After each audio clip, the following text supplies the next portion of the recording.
ఆత్మీయ సభ పెట్టుకోవడం జరిగింది. ఎవరిదంటే పట్టభద్రులది.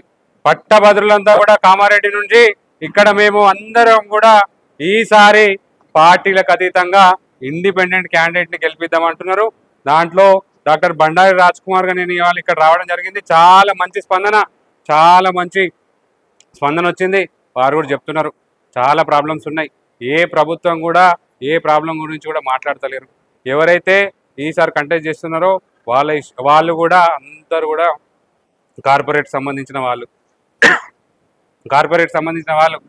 కాబట్టి ఈసారి మా నిరుద్యోగ పట్టభద్రులందరూ కూడా కార్పొరేట్ సంస్థలు వర్సెస్ కష్టపడేటోళ్ళకు ఈసారి ఎవరైతే నిరుద్యోగుల మీదపై గొంతెత్తుతారో వాళ్ళకే పట్టం కడతా అంటున్నారు.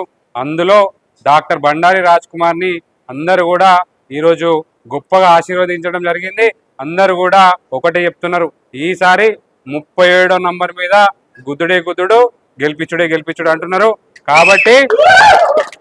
కాబట్టి కామారెడ్డి నుండి కూడా నేను చెప్తున్నాను, ప్రతి పార్టీలకు కూడా చెప్తున్నాను, హెచ్చరిస్తున్నాను.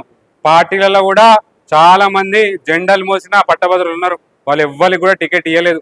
ఎవరికి ఇచ్చారు టికెట్లు? పక్కకెళ్ళి సూట్ కేసులు పట్టుకొచ్చి పైసలు ఇచ్చిన వాళ్ళకి ఇచ్చారు. కాబట్టి మా పట్టభద్రులందరూ కూడా చైతన్యవంతమైనరు.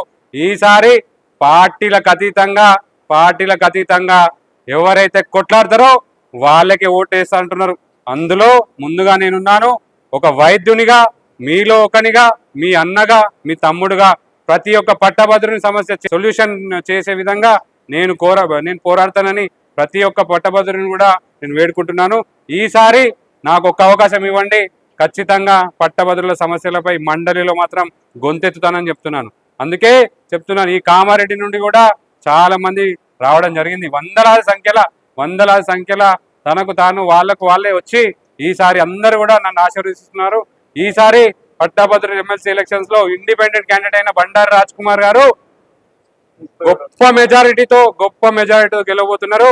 నెక్స్ట్ ఇక్కడే ఏదైతే కామారెడ్డి నుండే మన విజయోత్సవ ర్యాలీ కూడా అవుతుందని చెప్పి ప్రతి ఒక్క పట్టభద్రులు కూడా చెప్తున్నాను.